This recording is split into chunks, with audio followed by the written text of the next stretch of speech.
నాగర్ కర్నూలు జిల్లా కల్వకుర్తిలో చంద్రయ్య అనే రైతుకు ఇద్దరు పిల్లలు, ఒక అమ్మాయి, ఒక బాబు గణేష్. సాగర్ రోడ్లోని బ్రాహ్మణపల్లి తుర్కా ఎంజాల్ కేబీ పాఠశాలలో గణేష్ 8వ తరగతి చదువుతున్నాడు.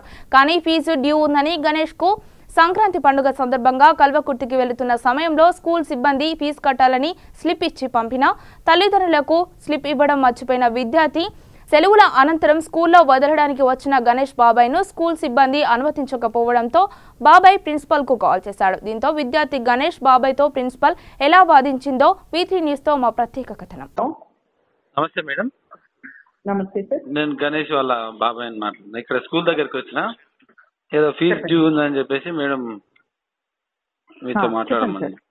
అదే నెక్స్ట్ వీక్ పే చేశారు మా బ్రదర్ వచ్చి. నేను ఇందాక ఫీజు ఏమైంది sir?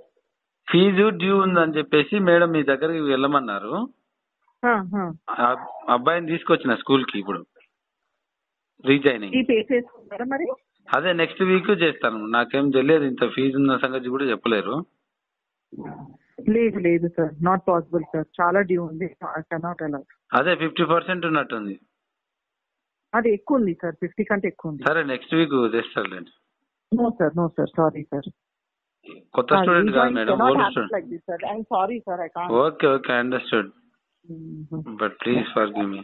No sir, I can't do it. I'm extremely sorry, I can't do it. 1 week ఇట్లా అంటే ఎట్లా madam? No sir, never I asked sir. Now it's time for me to ask. So many payments sir, if you see large position and you could understand what all we have to go through.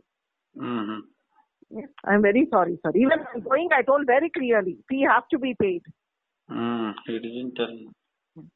No sir, I can't. Okay fine man, I will try. Yeah.